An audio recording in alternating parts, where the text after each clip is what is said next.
Sejam bem-vindos a mais um capítulo do livro Educando Meninos. E agora iniciaremos o capítulo 8, Perseguindo a Lagarta.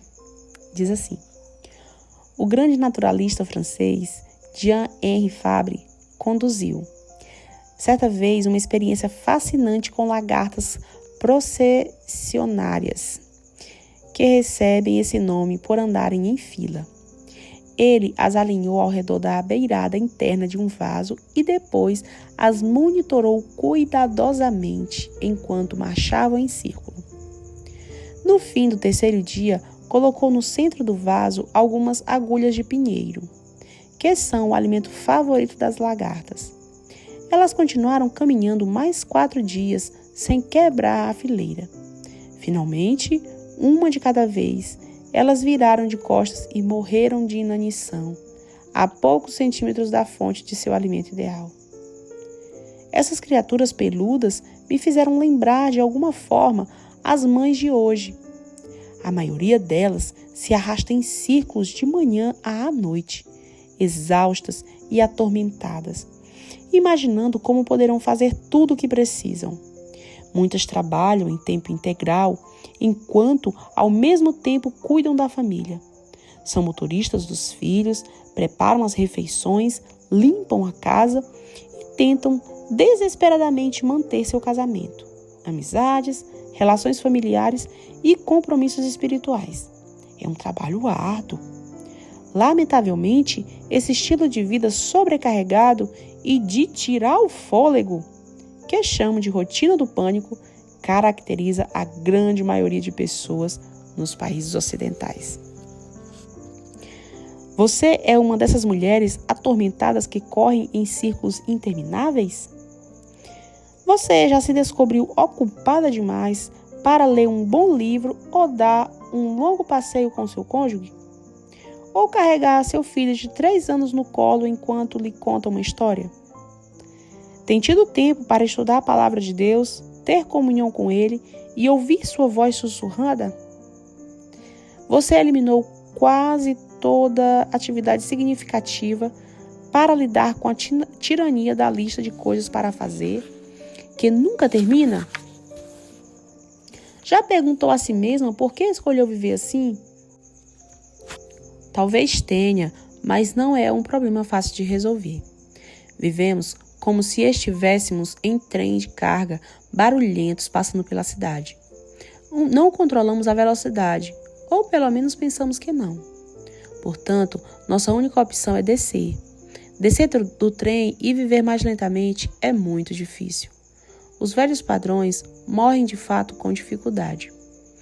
Quando foi a última vez que suas amigas foram visitá-la inesperadamente? Para muitas, faz tempo demais. Houve época em que as famílias tinham o hábito de entrar no carro e ir até a casa de um amigo passar a tarde conversando e comendo um pedaço de torta de banana. Esse era um dos pequenos prazeres especiais da vida.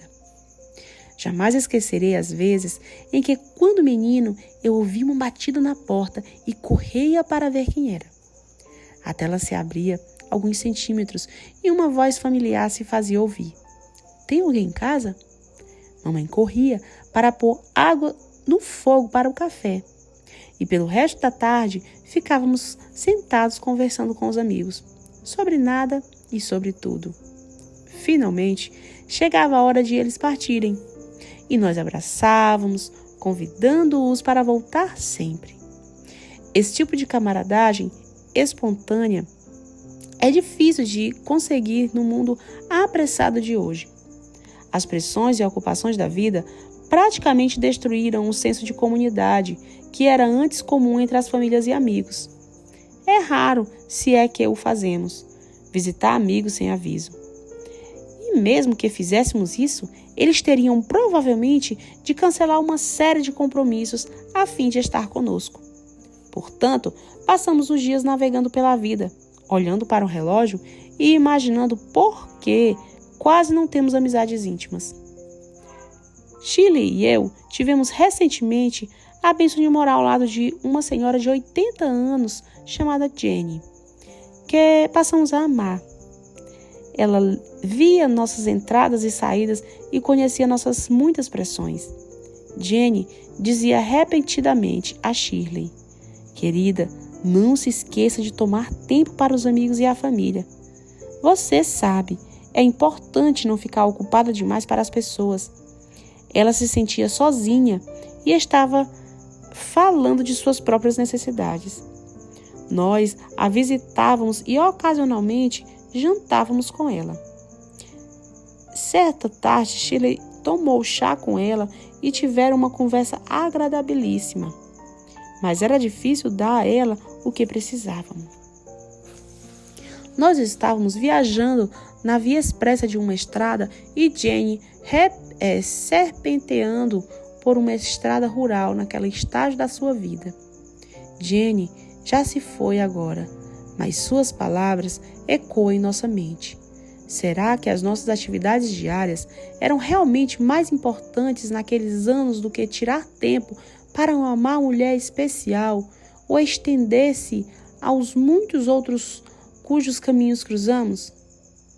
Quando penso nesses termos, quero desplugar, soltar, livrar-me de todos os embaraços que pesam sobre mim. Eu daria tudo para voltar 25 anos e viver outro dia com as 2 crianças que abençoaram nosso lar. Seria cauteloso, é claro, mover-nos mais lentamente. Eu não poderia ter construído uma organização chamada Foco na Família, para a qual senti que Deus me havia chamado, ou escrito alguns dos livros que levam o meu nome. Em vista de tudo que foi colocado à nossa frente, fizemos um bom trabalho de preservar a vida familiar e participar do mundo de nossos filhos. Mas quando reflito, não posso senão perguntar: teríamos encontrado um meio termo para que permitisse que Shirley e eu fizéssemos algo ainda melhor? Não sei. Nós não somos a única família com razões para fazer essa pergunta. Robert Putnam, professor de ciência política da Universidade de Harvard, trata da crescente tendência para o excesso de compromissos e isolamento em seu importante livro. Ele entrevistou cerca de 500 mil pessoas nos últimos 25 anos e concluiu que estamos nos distanciando cada vez mais uns dos outros. A própria estrutura de nossos contatos sociais desabou verticalmente, empobrecendo nossa vida e nossas comunidades. Conhecemos menos os nossos vizinhos, socializamos mais raramente com os amigos e até nos distanciamos de nossas famílias. Só a lista de e-mails é que continuou a se expandir. O mesmo número de pessoas está jogando boliche, tanto quanto no passado. Daí o título do livro dele. Embora um número maior delas esteja jogando sozinho. A participação das ligas de boliche declinou 40% desde 1980. Na política, permanecemos espectadores razoavelmente bem informados sobre os acontecimentos públicos, mas muito menos realmente participam do jogo. Durante a eleição nacional, no ano de 2000, que incluiu candidatos presidenciais com diferenças dramáticas de opinião sobre a América e seu futuro, só 31% dos jovens, dos prováveis eleitores no estado do Arizona, se preocuparam em votar. 39% na Califórnia, 40% no Havaí. Na vida religiosa, os americanos estão indo menos à igreja do que há 3 ou 4 décadas. E as igrejas que frequentamos estão menos envolvidas com a comunidade mais ampla. Ao mesmo tempo, a chamada igreja eletrônica, referindo-me aos serviços transmitidos pela televisão, rádio e internet, está ganhando popularidade. Embora alcance alguns espectadores e ouvintes que jamais iriam a um prédio de igreja, assistir de longe não substitui a comunhão dos crentes que existe no corpo da igreja. O autor de Hebreus escreveu: não deixemos de congregar-nos, como é costume de alguns. Antes, façamos admoestações, animemos uns aos outros. Hebreus 10:25. Como podemos animar uns aos outros quando estamos adorando em nossas salas no dia do Senhor. Putman diz que o fator mais importante por trás do crescente isolamento está no número de famílias em que os dois pais trabalham, distanciando assim os homens e as mulheres de suas redes sociais tradicionais. Bingo! Simplesmente não há tempo para muita coisa além de trabalhar e manter a casa. A televisão, a internet e outras formas de comunicação eletrônica enfraqueceram também o elo entre as gerações e interferiram na transmissão de tradições familiares. Quando consideradas em conjunto, elas tiram grande parte do significado e prazer da vida. Em resumo, Putman diz que o capital social da América está encolhendo, resultando em mais divisão e um colapso geral da confiança mútua. Outros estudos confirmam as mesmas tendências e conclusões. O excesso de compromissos e isolamento são pandêmicos. O Plano de Saúde Oxford de Nova York, Nova Jersey e Connecticut descobriu que um em cada 6 empregados dos Estados Unidos está tão sobrecarregado de trabalho que não pode sequer tirar férias por causa das exigências do emprego.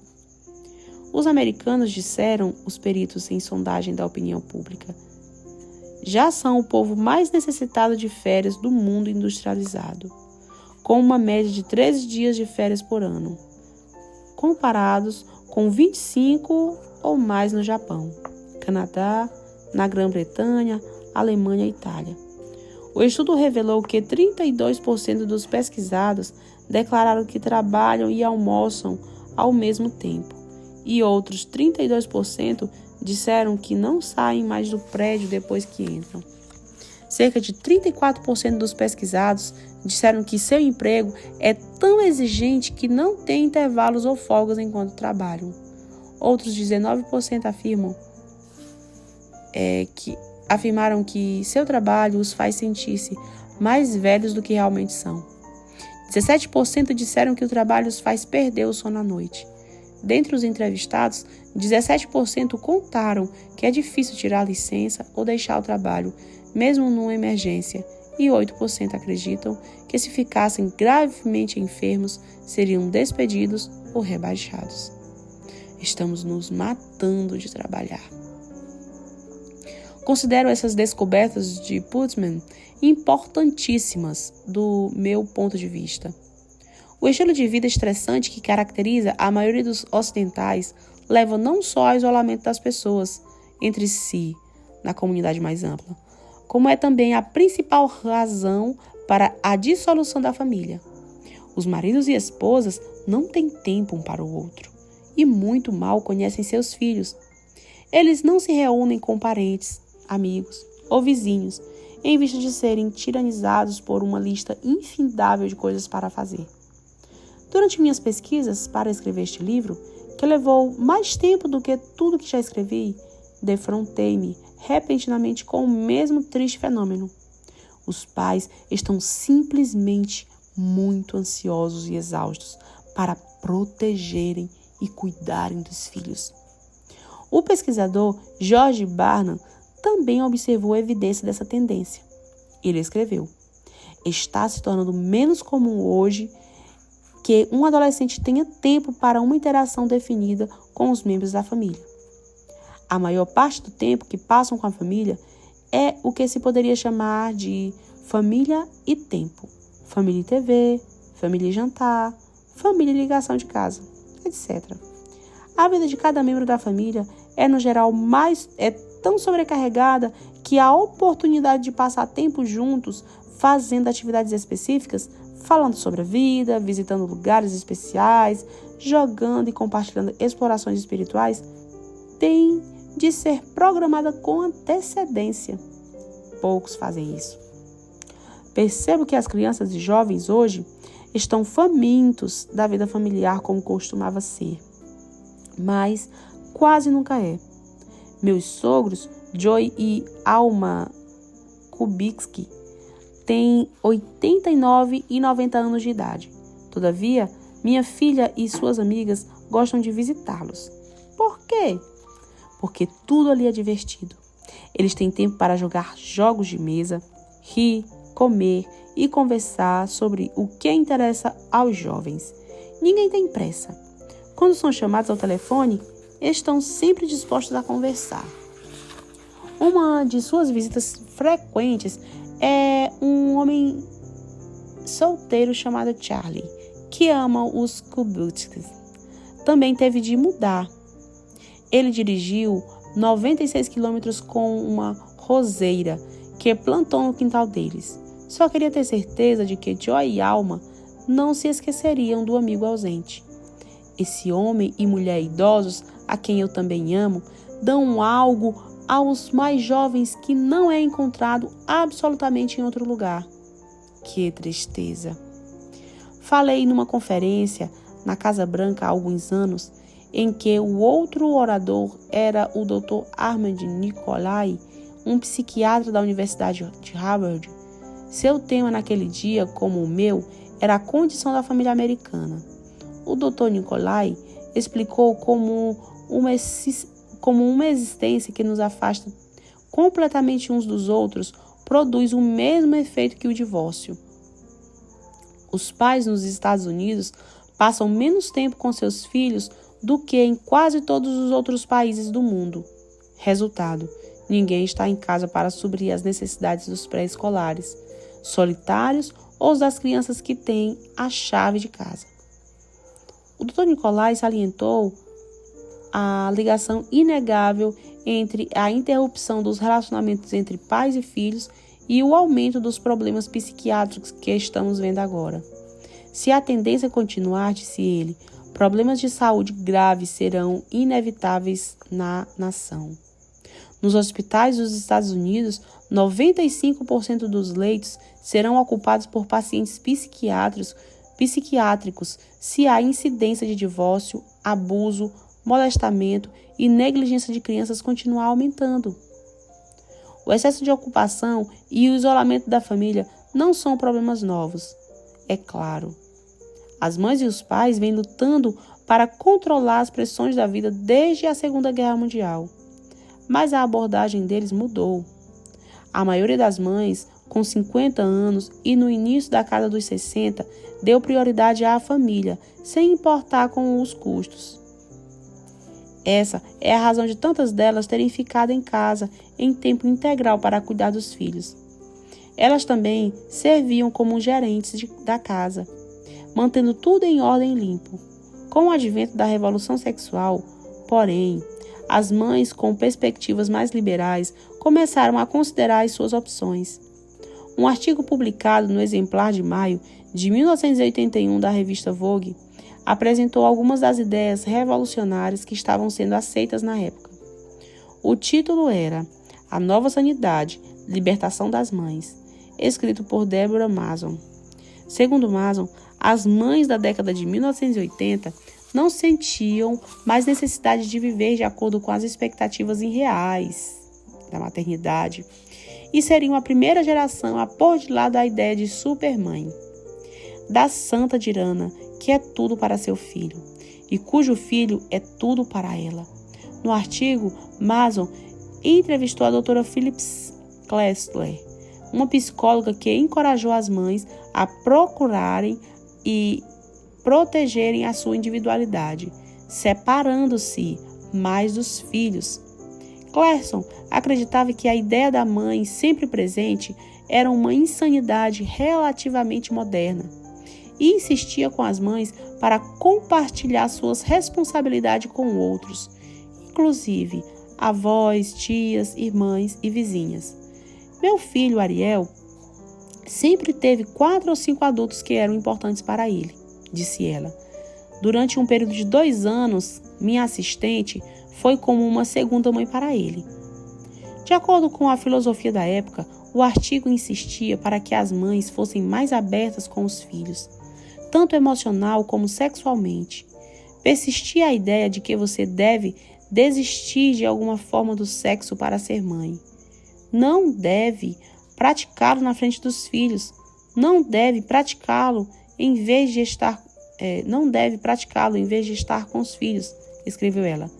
A ideia é que se você é mãe, a vida sexual é frívola, autoindulgente e levemente obsoleta. Mas as mulheres estão aprendendo. As mães casadas estão dizendo aos filhos, por exemplo, que nas manhãs de domingo o quarto dos pais é proibido até as horas da manhã. As mães solteiras estão permitindo a si mesmas a liberdade de convidar um homem para passar a noite com elas. Sou absolutamente contrária a quase tudo o que é dito sobre a maternidade nesse artigo. Não é assim fácil ou desejável libertar-se dos filhos. Os comentários da doutora Clason, particularmente, contêm em si uma dose de tristeza. Com respeito à assistente que tornou-se a segunda mãe de Ariel, só podemos adivinhar o que deve ter acontecido quando a mãe a quem ele se apegara seguiu seu caminho e deixou o menininho aos cuidados da mãe aflita. Quanto ao quarto dos pais ser proibido até as horas da manhã de domingo, fico imaginando quem preparou o café para o filho, quais os programas de televisão que ele assistiu e quem impediu que fizesse algo perigoso enquanto a mãe e talvez um namorado estavam dormindo. Em resumo, este artigo revela os conflitos que estavam começando a surgir na década de 1980 e as conclusões ilógicas que se originaram deles. Algumas mulheres se convenceram de que seus filhos poderiam perfeitamente viver sem muita atenção e que até ficariam melhor se a mãe estivesse menos envolvida. Mães zangadas me disseram na ocasião que se ressentiam da obrigação de criar os filhos e não queriam filhos à sua volta. Por favor, entenda que simpatizo com as frustrações e pressões que produziram essas reações. Elas foram precipitadas, de fato, pela competição insana que descrevi. Como reconheci no capítulo anterior, muitas mulheres precisam trabalhar fora de casa atualmente, por razões financeiras ou emocionais. Mesmo assim, estou aqui para expressar nos termos mais fortes possíveis a crença de que as mães continuam sendo tão necessárias para o desenvolvimento sadio dos filhos quanto sempre foram e que as crianças não podem criar a si mesmas. Elas exigem quantidades enormes de tempo e energia durante toda a infância. Qualquer esforço para libertar-se delas será em detrimento dos filhos. Felizmente, há crescente evidência de que as mães e os pais estão questionando as suposições das décadas de 1980 e 1990, que as conduziram a correr mais depressa e comprar mais. Essa consideração de velhas ideias foi expressa no artigo publicado em junho de 2000, em outra revista feminina, a Cosmopolitan, que, em minha opinião, apoiou historicamente a linha ultraliberal. Segundo uma pesquisa recente, uma empresa de pesquisa de mercado e de tendências de Nova York, 68% das 3.000 mulheres casadas e solteiras afirmaram que deixariam de trabalhar se pudessem. Uma pesquisa da Cosmopolitan de 800 mulheres revelou a mesma estatística surpreendente. 2 em cada 3 entrevistadas prefeririam ficar em casa a subir a escada empresarial. Não é uma fantasia passageira. Essas mulheres, sinceramente, aspiram pela vida doméstica. E muitas conseguem concretizar seu sonho, diz Jenny Buckingham, presidente da Yonti Intelligence. Neste caso, descobrimos a outra ponta do universo com os pontos de vista defendidos pela doutora Clason e os editores da Vogue. Que diferença faz 20 anos? O contraste entre a rejeição da maternidade pela doutora Clason em 1981 e a fantasia da Cosmo sobre ficar em casa em 2000 é cômico para mim. O teto de uma mulher é o chão de outra, como dizem. O artigo da Cosmo era assumidamente mais sobre uma vida fácil do que dedicar-se desprendidamente aos filhos e ao marido. Mas a sedução da maternidade de tempo integral estava insinuada em todo ele. Ellen Gurley Brown, editora há muito tempo da Cosmopolitan e feminista avant-garde, escreveu em 1982 um livro intitulado aí tem aqui, o título do livro. Como todas as outras excêntricas noções, esta foi bastante esquisita.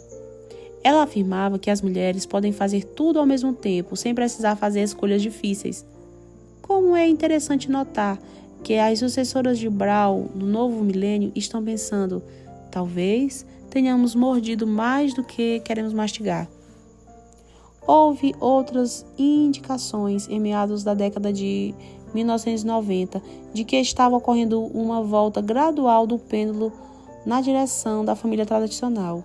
Segundo um estudo conduzido nesta época pelos sociólogos da Universidade Cornell, quase 3/4 dos 117 casais com renda média no interior de Nova York estavam reformulando seu trabalho por causa dos filhos. Tiravam mais tempo de folga e, quando necessário, baixavam seu padrão de vida para acomodar a perda da renda. Um número 2 vezes maior de mulheres no estudo disse que havia deixado o trabalho depois do nascimento de seu primeiro filho, fazendo da carreira do marido a fonte de renda principal. Os homens tendiam a avançar em seus compromissos profissionais até ter alcançado um nível aceitável de flexibilidade e autonomia em suas carreiras. Muitas famílias pareciam reconhecer que algo estava quebrado e precisava de conserto.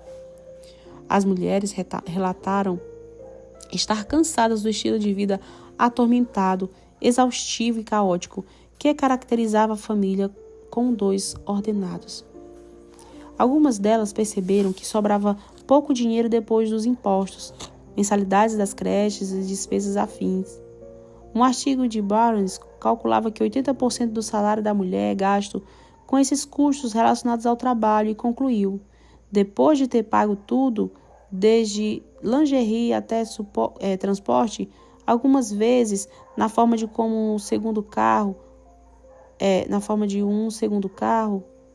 o trabalho poderia tornar-se um passatempo dispendioso. Portanto, disse Barnes, homens e mulheres estão refinanciando suas obrigações mensais mais elevadas, suas casas, não para consumir mais, mas para fazer uma mudança no estilo de vida em longo prazo. Este era o título de um artigo na publicação As Filhas da Supermulher. Elas não querem seu emprego, não querem sua vida. Tudo o que as mulheres de 20 anos para cima querem é mudar a maneira como a América trabalha. Foi dito que as mulheres que estão deixando o emprego não podem ser compreendidas sem considerar como foram criadas. As gerações mais impelidas por aquilo de que foram privadas quando crianças. As com menos de 30 anos tiveram muito pouco tempo com os pais. Assim sendo, as mulheres mais jovens parecem determinadas a não cometer esse mesmo erro com seus filhos. Continuando, enquanto as mulheres da época dos Bonnets, que são bebês nascidos logo depois da Segunda Guerra Mundial, consideravam suas mães de 50 anos como prisioneiras da rotina doméstica, os Bastens, que são os nascidos logo após a Guerra do Vietnã, em 1960, consideram a si mesmos ou os seus amigos como vítimas da negligência dos pais. 40% destes foram criados por pais divorciados ou separados, embora a sabedoria convencional da época tenha sido a de que os pais ficassem mais felizes, as crianças também o seriam. Os filhos dizem outra coisa. Não senti que tinha realmente uma família enquanto crescia, diz Cindy Peterson, uma babá de 25 anos de São Francisco. Meus pais se divorciaram quando eu tinha 2 anos e só via meu pai talvez 1 ou 2 vezes por ano. Essas eram tendências fascinantes quando entraram em cena na década de 1990. Infelizmente, elas parecem ter agora estagnado. A prosperidade sem precedentes e as oportunidades de empregos gozadas nos países ocidentais podem ter sido difíceis de ser ignoradas pelas mulheres. Qualquer que seja a razão à volta, a posição de dona de casa e maternidade de tempo integral não se desenvolveu em grande escala até hoje. Nem a instituição da família encenou uma volta. Vamos discutir as descobertas mais recentes no próximo capítulo. O sistema de valores materialista da América do Norte está fundamentalmente arraigado na cultura. Se a volta vier a transformar-se em um movimento, porém, esse será um bom presságio para o futuro da família. Ele deveria resultar em menos divórcios e mais harmonia doméstica. Os filhos recuperarão a posição que merecem e seu bem-estar será intensificado em todas as frentes. Não alcançamos ainda todas essas metas, mas oro para que isso aconteça. Estou convencido do seguinte: a maioria das mães contemporâneas se importa mais com suas famílias do que com suas carreiras. O casamento, a paternidade e a maternidade ainda superam tudo mais, especialmente para a geração que cresce em lares ocupados, disfuncionais, orientados para a carreira. Eles querem algo melhor para si mesmos e para aqueles a quem amam. Ao encerrar, permita que eu enfatize novamente que os problemas que estamos tendo com nossos filhos estão ligados diretamente à rotina do pânico e ao crescente isolamento e distanciamento de vocês, pais. Além disso, os meninos sofrem tipicamente mais sob essas condições do que as meninas. Por quê? Porque é mais provável que os meninos se desviem quando não são guiados e supervisionados cuidadosamente. Eles são mais volúveis e menos estáveis emocionalmente. Afundam em circunstâncias caóticas, não supervisionadas e indisciplinadas. Os meninos são como os automóveis que precisam de motoristas ao volante a cada passo da jornada, movendo delicadamente meia polegada aqui e um quarto de polegada ali. Necessitarão dessa orientação pelo menos durante 16 ou 18 anos ou até mais. Quando deixados por conta própria, tendem a desviar-se, comportando-se mal ou correndo riscos. Ainda, 59% das crianças vão hoje para uma casa vazia. É um convite para travessuras ou desastres para os meninos turbulentos. E quanto mais velhos ficam, tanto maiores as oportunidades para se envolverem em problemas. Hoje, quando a cultura está numa luta decisiva para as famílias, com as famílias para o controle de seus filhos, não podemos nos descuidar quanto ao cuidado e treinamento deles. Sua tarefa como mãe, em conjunto com seu marido, é construir um homem com as matérias-primas disponíveis nesse menino encantador, pedra após pedra. Não suponha nem por um momento que você pode fazer o que quiser, sem sérias consequências para ele e sua irmã. Creio que esta tarefa deve ser uma prioridade máxima durante certo tempo. Ela não vai durar para sempre. Antes que perceba, essa criança a seus pés vai tornar-se um jovem que fará as malas e dará seus primeiros passos vacilantes para entrar no mundo adulto. Daí então é a sua vez.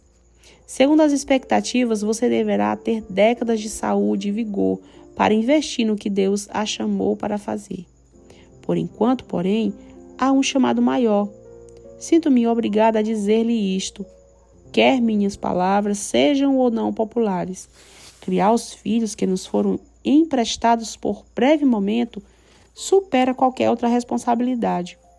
Além disso, viver de acordo com essa prioridade quando os filhos são pequenos vão produzir as maiores recompensas na maturidade.